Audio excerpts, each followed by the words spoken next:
Hello प्यारे विद्यार्थियों, नमस्कार। श्रृंखला क्लासेस के अंदर आप सभी का हार्दिक स्वागत है, अभिनंदन करता हूं। मैं सुमेर सिंह। कल तक हमने क्लास नंबर 4 के बारे में पढ़ा था। आज हमारी क्लास नंबर 5 है। इसमें हम पढ़ेंगे भाई राजस्थान के। पीछे हमने 4 क्लासों के अंदर क्या पढ़ा कि राजस्थान का परिचय के बारे में पढ़ा, स्थलीय सीमा के बारे में हमने उसके अंदर अध्ययन किया था। और 4 नंबर क्लास थी हमारी भौतिक प्रदेश की। तो इसी कड़ी में हम चलते हुए आगे चलते हैं। भौतिक प्रदेश का कल हमने एक 1 पार्ट अपलोड कर दिया है हमारे यूट्यूब चैनल श्रृंखला क्लासेस में। अगर आपने नहीं देखा है तो वहाँ पे जाके आप देखिए उसको। आज से हम 5 नंबर पार्ट की बात कर रहे हैं। 5 नंबर क्लास चल रही है अपन की, और पार्ट नंबर 2 रहेगा हमारा राजस्थान भौतिक प्रदेश का। ठीक है, तो सबसे पहले मैं बात करता हूँ कि हमने जो लास्ट के अंदर किया था वो हरिमोहन सक्सेना ने जो उचाच के आधार पर भौतिक प्रदेश को 4 इकाइयों के अंदर बांटा था, वो कौन कौन सी थी, तो उसके बारे में हम चर्चा करते हैं। तो देखिए, मैंने यहाँ पे एक मैप के माध्यम से आपको बताया है, जिस प्रकार से देखिए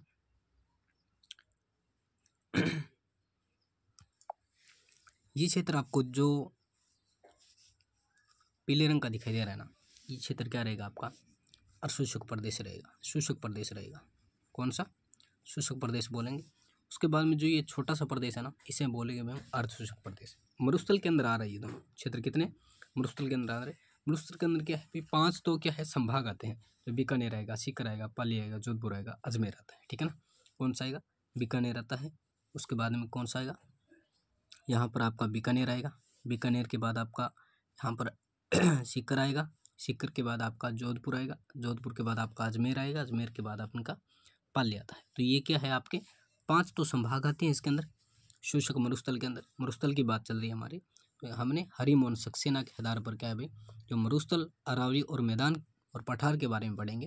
तो मैंने यहाँ पे एक मैप के माध्यम से बताया है कि जो ये ग्रीन कलर तक है ना, ये क्षेत्र क्या कहलाएगा आपका भाई, ये क्षेत्र कहलाएगा आपका मरुस्थल। क्या कहलाएगा? मरुस्थल। जो क्या है आपका 20 जिलों के अंदर फैला हुआ है और 5 संभाग है। तो एक एक करके हम पढ़ते हैं। सबसे पहले देखना कि आप अपने लगा लीजिए हेडिंग के अंदर, आप मरुस्थल लगा लीजिए।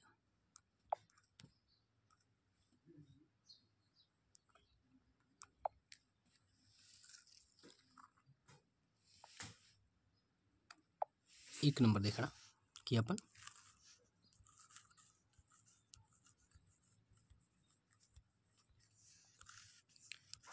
मरुस्थल हरिमोहन सक्सेना के आधार पर जो हमने पीछे बात की थी, 4 इकाइयों के अंदर क्या है, इन्हें उचाउच के आधार पर भौतिक प्रदेश को 4 इकाइयों में बांट दिया। मरुस्थल बांट दिया, अरावली बांट दी, मैदान बांट दिया और पठार बांट दिया। हम पढ़ेंगे भी मरुस्थल के बारे में। अब मरुस्थल के बारे में पढ़ रहे हैं तो मरुस्थल का जो क्षेत्रफल की बात करें वो कितना है, तो मरुस्थल का क्षेत्रफल बात करें, क्षेत्रफल की बात करें तो 61% है। कितने परसेंट? 61.11% आपका कितना है, 61.11% है। उसके बाद में बात करते हैं जनसंख्या की बात करेंगे। इधर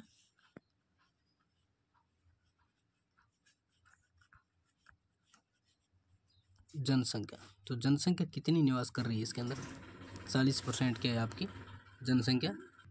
इसकी जनसंख्या कितनी परसेंट है भाई, तो इसकी जनसंख्या है 40% जनसंख्या का इसमें निवास कर रही है। तो चलिए आगे चलते हैं हम इसके बारे में।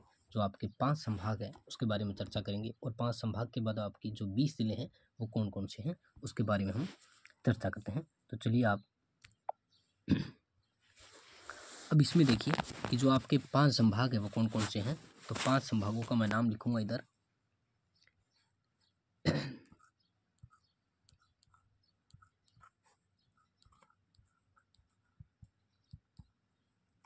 विस्तार की बात करता हूँ। 5 संभाग,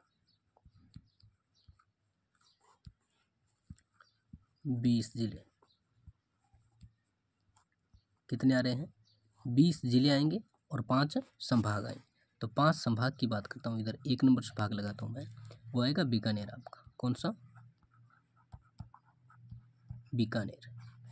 अब बीकानेर के अंदर आप सभी को पता है कि कौन कौन सा संभाग आता है, कौन कौन से जिले आएंगे बीकानेर के अंदर। तो बीकानेर के अंदर आएगा सबसे पहले गंगानगर। गंगानगर, गंगानगर के बाद अपन हनुमानगढ़,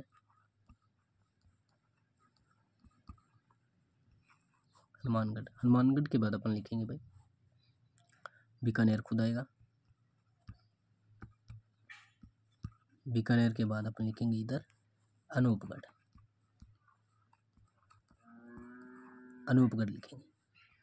तो इस प्रकार से क्या है कि हमने क्या है जो आपके बीकानेर संभाग के अंदर जो 4 जिले आ रहे हैं वो हमने क्या है काउंट कर लिए। तो मतलब जो आपका मरुस्थल क्षेत्र है वो किस जिलों के अंदर है बीकानेर में, गंगानगर के अंदर है, हनुमानगढ़ के अंदर है और बीकानेर के अंदर है, ठीक है ना, अनूपगढ़ के अंदर है। तो 4 जिलों की। दूसरे नंबर की बात कर रहा हूँ मैं, तो 2 नंबर लगाना आप। 2 नंबर पे आप लिख लो भाई सीकर। सीकर। अब इसकी अगर पीडीएफ चाहिए ना तो आपको कमेंट कर देना, मैं पीडीएफ आपको क्या है डिस्क्रिप्शन बॉक्स में आपको एक लिंक दे दूँगा, उसके माध्यम से आप इसको डाउनलोड भी कर सकते हो, ठीक है ना। सीकर की बात करता हूँ मैं, तो सीकर में कौन सा आएगा आपका, एक तो सीकर खुद आएगा। सीकर के बाद आप लिखो भाई चूरू। चूरू के बाद आप लिखो झुंझुनू। झुंझुनू। झुंझुनू के बाद आप नीम का थाना।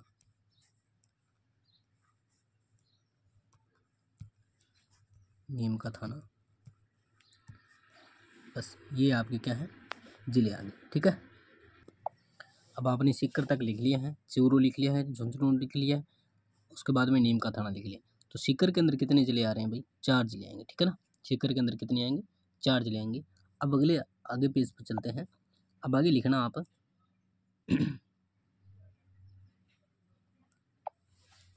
3 नंबर पे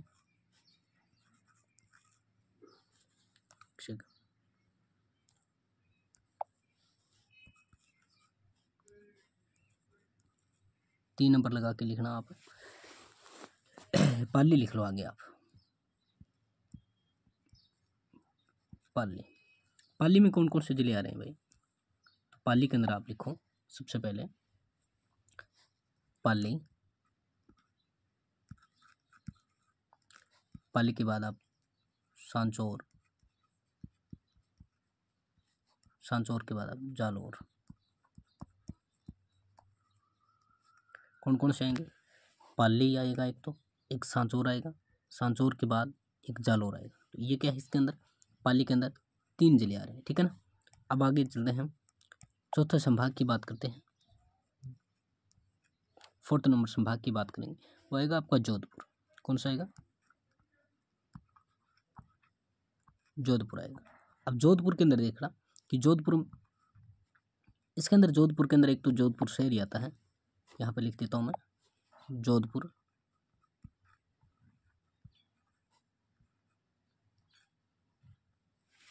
जोधपुर शहरी आता है। दूसरे की बात करें यहाँ पर मैं शहरी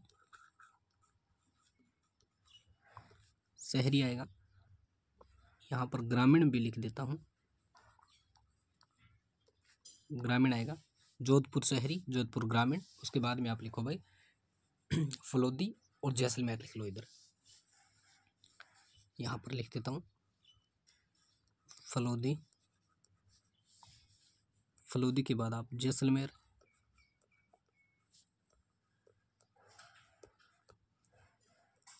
जैसलमेर के बाद आप बाड़मेर। बाड़मेर के बाद आप बालोतरा।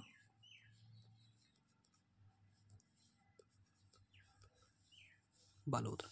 ये क्या है आपके जिले हैं जो जोधपुर संभाग के अंदर आते हैं और क्या है भाई आपके मरुस्थल के अंदर आ रहे हैं, ठीक है ना। जो मैंने अब 5वें संभाग की बात करता हूँ, तो 5वां संभाग आप लिखो आगे।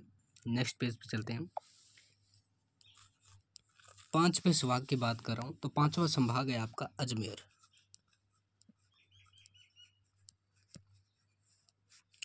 अजमेर है, तो अजमेर के अंदर आप लिखो भाई एक तो नागौर लिख लो, नागौर, डीडवाना, कुचामन, डीडवाना, कुचामन।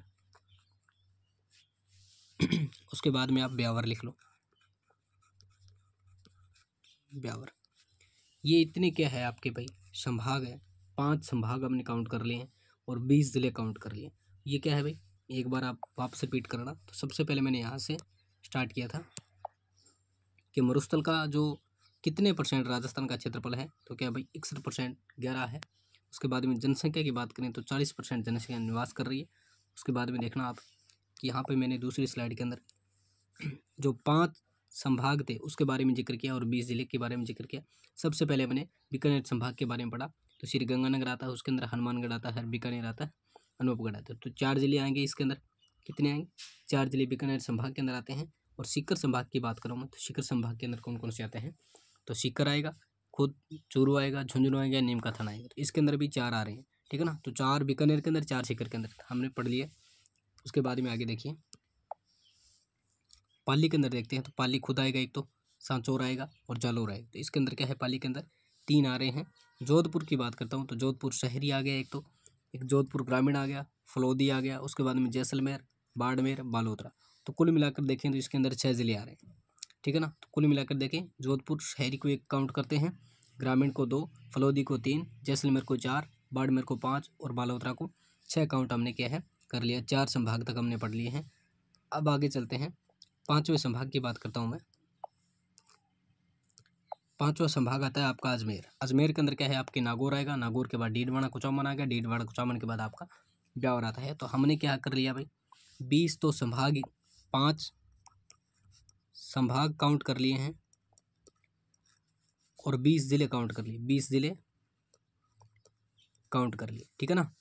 अब जो मरुस्थल के अंदर आ रहे हैं वही भी हमने क्या है, काउंट कर लिए।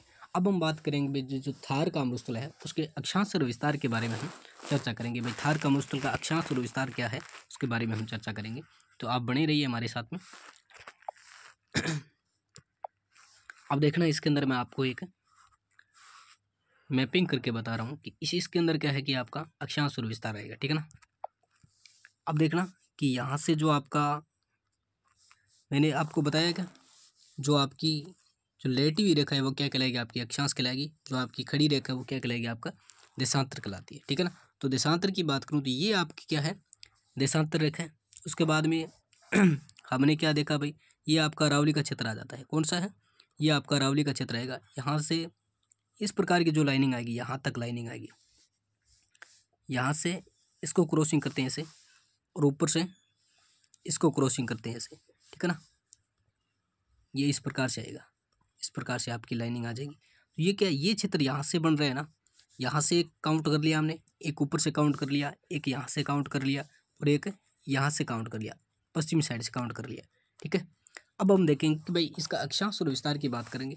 अब देखना कि लंबाई की बात करें, इसके अंदर क्या है, लंबाई की बात करें तो लंबाई देखना इसके अंदर, जैसे यहाँ से लेकर इसकी लंबाई की चौड़ाई की बात करूँ सबसे पहले, तो चौड़ाई कितनी है इसकी, तो 300 किलोमीटर इसकी क्या है, चौड़ाई है। अगर इसकी ऊंचाई लंबाई की बात करता हूँ तो लंबाई उत्तर से लेकर दक्षिण तक जो आपका आबू आता है, और यहाँ से आपका क्या है भाई, तो उदयपुर का क्षेत्र आ जाता है ना साइड के अंदर, सिरोही के क्षेत्र तक क्या है आपका। जो लंबाई की बात करूँ तो 640 किलोमीटर इसकी क्या है, लंबाई आती है। कितनी किलोमीटर आती है, 640 किलोमीटर लंबाई। तो यहाँ पर मैं लिख देता हूँ कि उत्तर के अंदर इसका अक्षांश विस्तार की बात करें, उत्तर के अंदर इसका अक्षांश विस्तार की बात करूँ, थार के मरुस्थल का अक्षांश व देशांतर। आगे चलता हूँ, एक स्लाइड आगे ले लेता हूँ। थार के मरुस्थल का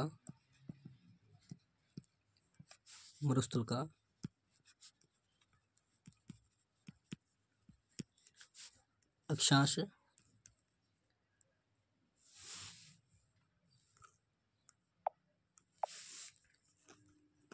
व देशांतर।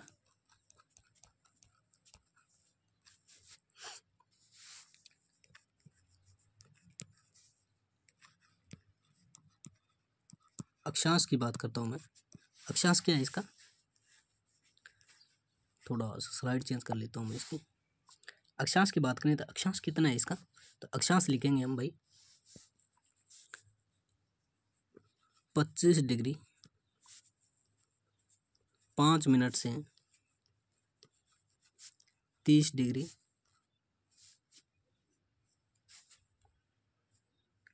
12 मिनट। यहाँ पे एक सेकेंड, 30 डिग्री 12 मिनट क्या है आपका अक्षांश की बात करूँ तो 25 डिग्री 5 मिनट से लेकर आपका 30 डिग्री 12 मिनट तक है इसका अक्षांशीय विस्तार है। उसके बाद में देशांतर की बात करता हूँ मैं। देशांतर की बात करूँ तो देशांतर आएगा इसके अंदर 69 डिग्री 30 मिनट से 76 डिग्री 45 मिनट आएगा। आप कितना आएगा? 69 डिग्री 76 डिग्री 45 मिनट। कितना आएगा इसके अंदर? 76 डिग्री 45 मिनट आएगा। ठीक है ना। ये क्या है? आपका देशांतर आ गया। ये मरुस्थल की बात कर रहा हूँ मैं। ठीक है ना। ये क्या है? किसकी बात कर रहा हूँ? मरुस्थल की बात कर रहा हूँ। जो थार का अपने मरुस्थल के बारे में पढ़ रहे हैं, जो हरिमोहन सक्सेना ने 4 भागों के अंदर डिवाइडेशन किया था। मरुस्थल, अरावली, मैदान और पठार के बारे में पढ़ रहे थे ऊंचाई के आधार पर उन्होंने। उसके बाद में क्या है? इसकी जो जनसंख्या कितनी निवास करती है, तो 40% जनसंख्या निवास करती है। उसके बाद में अगर इसमें बात करें कितने जिले आ रहे हैं तो 20 जिले आएंगे। लेकिन क्या है? 17 मार्च 2023 से इसके अंदर 12 जिले थे और 8 जिले और रेड हो गए। तो उसकी वजह से क्या है? 5 संभाग बना दिए। संभाग नया कौन सा बनाया? नया पाली बनाया गया। ठीक है ना। पाली संभाग को क्या है? इसके अंदर नया जोड़ा गया है। और पाली जोड़ने के बाद इसमें सांचौर को नया बनाया गया है। बालाउतरा का नया बना दिया इसने। उसके बाद में डीड वड़ंग कुचामन को नया बना दिया इसने। ब्यावर को नया बना दिया। फलोदी को नया लगा दिया और जोधपुर शहरी व ग्रामीण को नया जोड़ दिया इसने। ठीक है ना। तो इसने अलग अलग भागों के अंदर डिवाइडेशन कर दिया है। अब आगे चलते हैं हम। इसकी लंबाई की बात करता हूँ। यहाँ पे इसका कलर थोड़ा सा चेंज कर लेता हूँ मैं। एक सेकंड। लंबाई की बात करता हूँ। लंबाई इसकी है 640 किलोमीटर। उत्तर से दक्षिण की लंबाई कितनी? 640 किलोमीटर है। चौड़ाई की बात करता हूँ तो 300 किलोमीटर इसकी क्या है? चौड़ाई है। अगर मैं राजस्थान की कुल चौड़ाई की बात करता हूँ तो कितनी? अभी कितनी बताओगे आप? 800 कितनी बताओगे? 869 किलोमीटर और 826 किलोमीटर का इसकी लंबाई है। ठीक है ना। अब आगे चलते हैं सेकंड स्लाइड पे।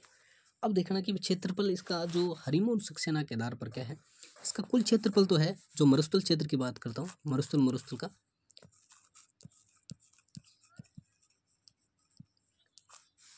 का क्षेत्रफल कितने किलोमीटर है? तो 2,09,000 वर्ग किलोमीटर है। 2,09,000 वर्ग किलोमीटर। लेकिन क्या किया? हरिमोहन सक्सेना के आधार पर कितने है ये? हरिमोहन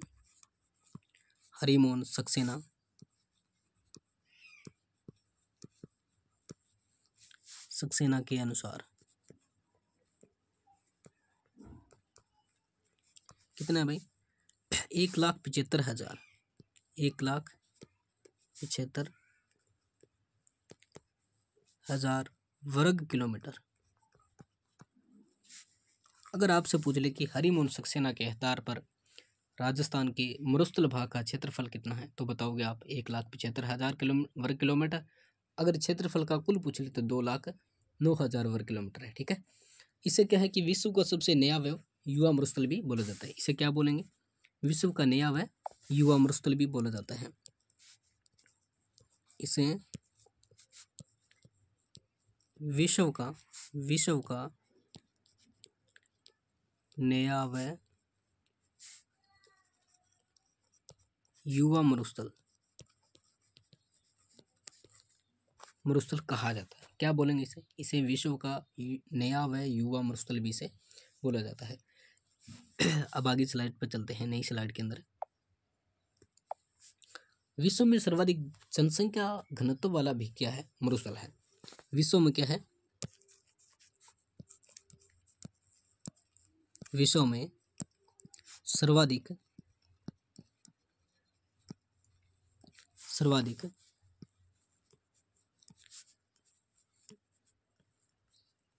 जन घनत्व का मतलब है इसके अंदर ज्यादा व्यक्ति निवास कर रहे हैं, वो मरुस्थल है। ठीक है ना। मरुस्थल, जन घनत्व वाला मरुस्थल।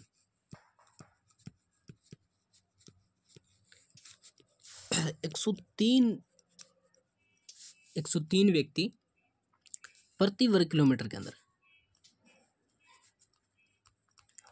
वर्ग किलोमीटर में क्या है? निवास करते हैं। कितने? 2011 की जनगणना अनुसार। कौन सी?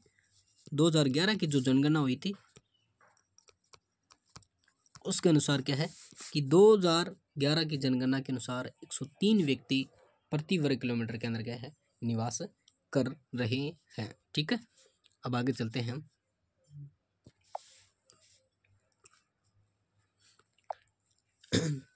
राजस्थान में जो सर्वाधिक जैव विविधता वाला मरुस्थल इसे बोला जाता है, इसे क्या है कि ईश्वर जो प्रसाद है, ईश्वर प्रसाद ने क्या है इसे रुक्ष प्रदेश भी कहा है। क्या बोला है? ईश्वर प्रसाद ने इसे रुक्ष प्रदेश भी बोला है, रुक्ष क्षेत्र भी बोला है इसे। क्या बोला है? रुक्ष क्षेत्र बोला है। सर्वाधिक जैव विविधता इसके अंदर भी पाई जाती है। अब इसकी औसत तापमान की बात करते हैं। औसत तापमान, औसत तापमान की बात करें तो कितने डिग्री है? 22 डिग्री सेल्सियस इसका क्या है, औसत तापमान है। ठीक है ना, औसत तापमान किसकी बात कर रहा हूँ? मरुस्थल की बात कर रहा हूँ, सिर्फ मरुस्थल की बात कर रहे हैं। ठीक है, 22 डिग्री औसत तापमान है। लेकिन अगर अधिकतम की बात कर ले, अधिकतम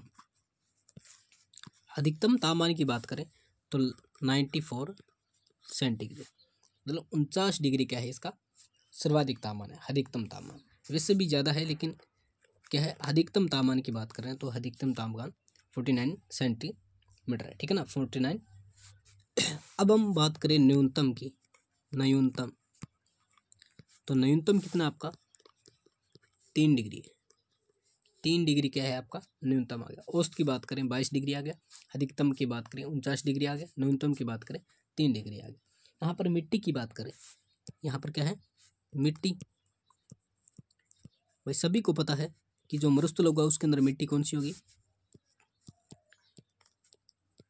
रेतीली मिट्टी पाई जाती है, बलुई मिट्टी,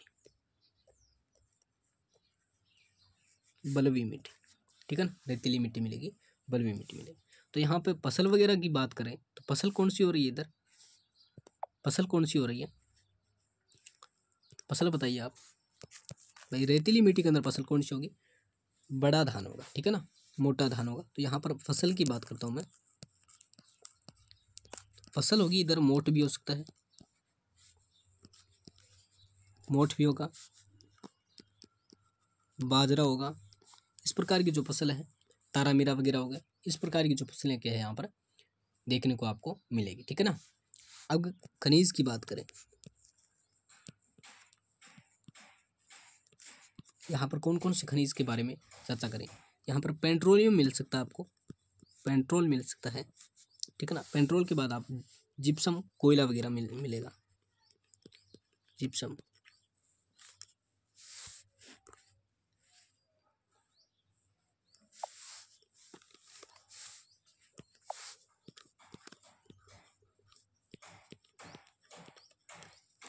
जिप्सम,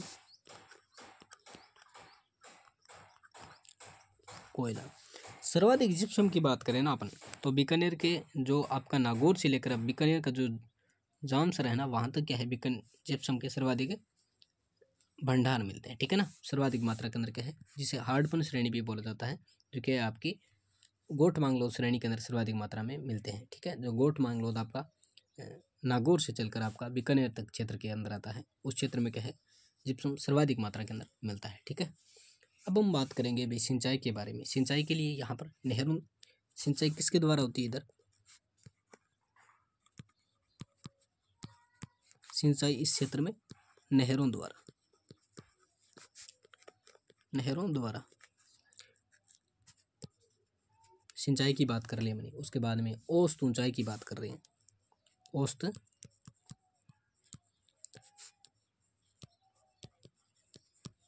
औसत ऊंचाई कितनी हो सकती है?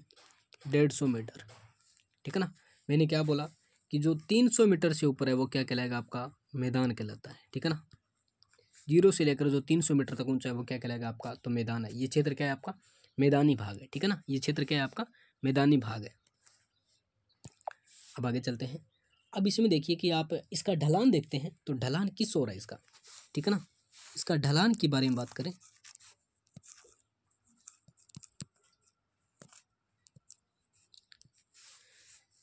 ढलान की बात करें तो ढलान आपका है उत्तर पूर्व से लेकर दक्षिण पश्चिम की ओर है। उत्तर पूर्व से लेकर उत्तर पूर्व से दक्षिणी, एक सेकंड,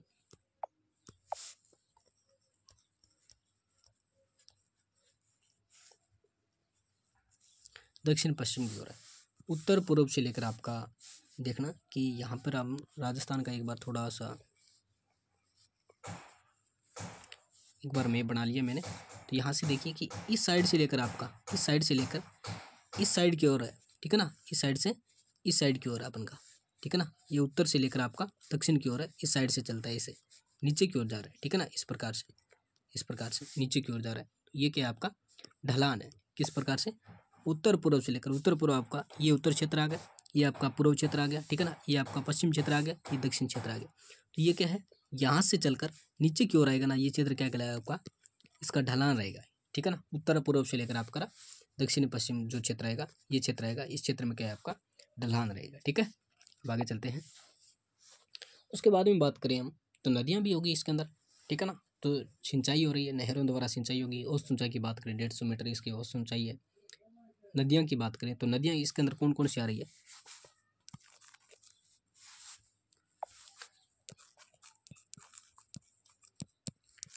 नदियाँ देखिए तो घग्गर नदी की बात करें अपन, किसकी बात करें? घग्गर नदी की।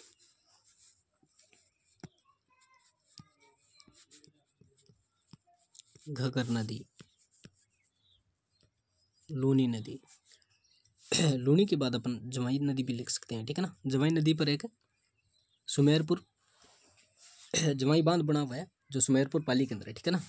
घग्गर नदी की बात करें, लूनी नदी की बात करें, जवाई नदी आएगी।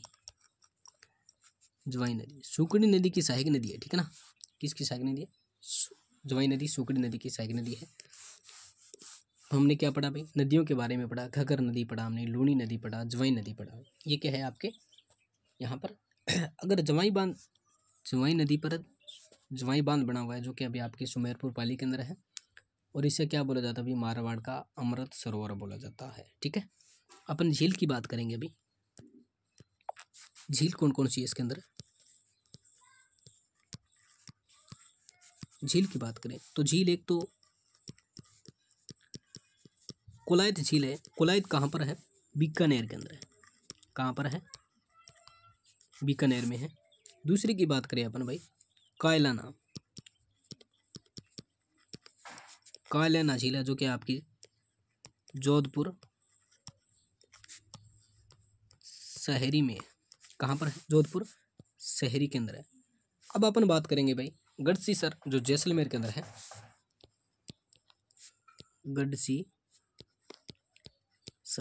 गढ़सीसर झील कहाँ पर है? तो वो क्या कहाँ पर है? जैसलमेर में है। आपने क्या पढ़ा भाई? आपने पढ़ा झीलों के बारे में पढ़ा। कोलायत झील कहाँ पर है? बीकानेर के अंदर है। कोलायत झील आपकी बीकानेर के अंदर है। कायलाना झील कहाँ पर आपकी? कायलाना झील आपकी जोधपुर शहरी के अंदर है। और गढ़सीसर कहाँ पर है? जैसलमेर के अंदर है। अब आपने अभयारण्य की बात करें, क्या है? अभयारण्य की बात करें, इसके अंदर कौन कौन से अभयारण्य पाए जाते हैं? कहाँ पर? किस क्षेत्र के अंदर? मरुस्थल क्षेत्र के अंदर बात कर रहे हैं। तो यहाँ पर एक राष्ट्रीय उद्यान पाया जाता है, मरु उद्यान।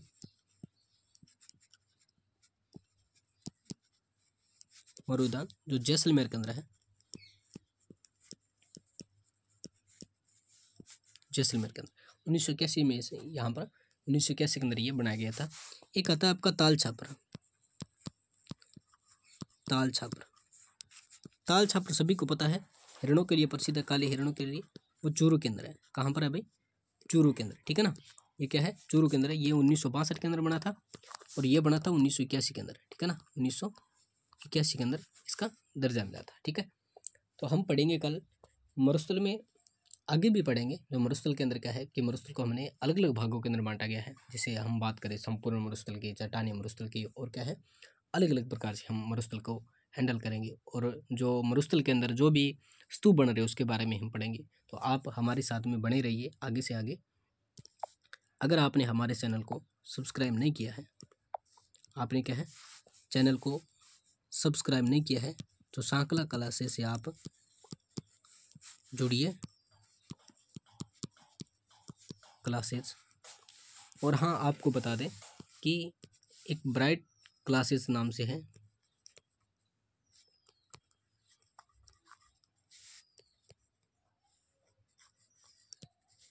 ब्राइट क्लासेस कनवाणी के नाम से है। हमारा एक यूट्यूब चैनल भी है, वहाँ पर भी क्या है कि हम ज्योग्राफी वगैरह की जो भी क्लासें हैं वहाँ पर चलती है, तो आप वहाँ पर भी जाकर उसको भी ज्वाइन कीजिएगा। धन्यवाद। आप सभी का दिन मंगलमय हो।